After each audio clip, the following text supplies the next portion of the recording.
না এখন ছাদ হয়ে গেছে, পরে হবে তখন আপনাকে বলবো। মাল ওখানে অনেক নিলাম, ওখানে মোটামুটি 10 টন 25 টনের কাছে দেখি। 25 টন ওটা দেখলেন, ওটা দোতলা স্কোয়ার ফুট আছে, 1 কোটি টাকার কাজ আছে। বাড়ি ছিল তো বাড়ি করেছে,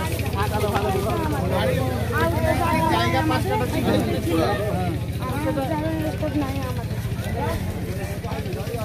ঠিক আছে, আমরা ওই ডিএম এর সামনে কথা বলতে যাচ্ছি।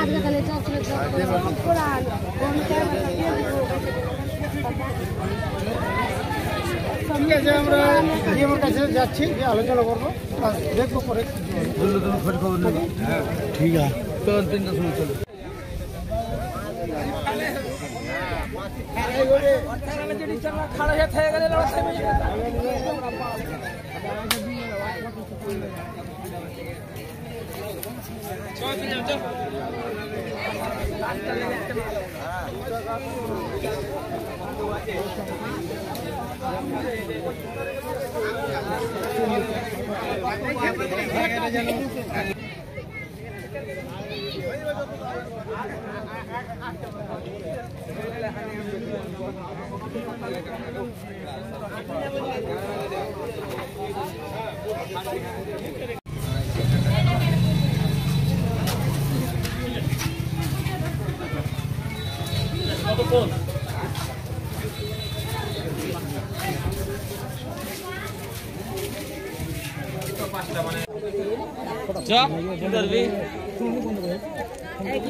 দু চারটা একটা নেট করবে, দাঁড়া আমি বলে দিছি, এটাকে নেট করবে, নেট মানে 25 টাকার বস্তা ফেল ভরবে, বানবে বাসের সঙ্গে দুটো বাসকে দিয়ে ফেলে দেবে। তুমি যেটা বলছো এখন ওইভাবে করে এখন হবে কোন রকম। চলো এই যে পাথর আছে, আপনি যাবেন না। এসে আমরা একটাই অনুভব করতে পারলাম, এলাকায় যে নতুন করে যে সমস্যা গঙ্গা ভাঙন দেখা দিয়েছে সেটা ভয়াবহ আকার ধারণ করেছে।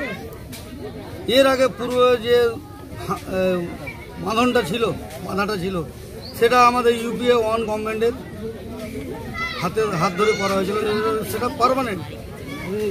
সেই পার্মানেন্টটার রক্ষণাবেক্ষণে পুরো ফরাক্কা ব্যারেজ ফেলিওর, তার সাথে সাথে সব কিছু সিস্টেমটাই ফেলিওর।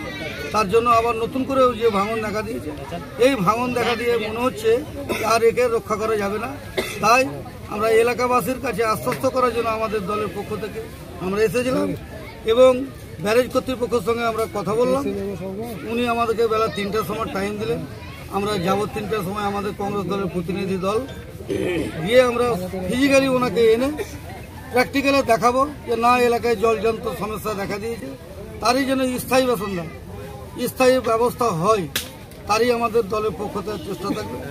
এই বালির বস্তা আবি ধরে যে নাটক চলছে, এই পার্শ্ববর্তী ব্লকের শামসরগঞ্জে যে বালির বস্তার নাটক, এই নাটক আমাদের এই ফরাক্কা ব্লক কংগ্রেসের কমিটির পক্ষ থেকে হতে দেব না। ফরাক্কা ব্লক কংগ্রেস সভাপতি।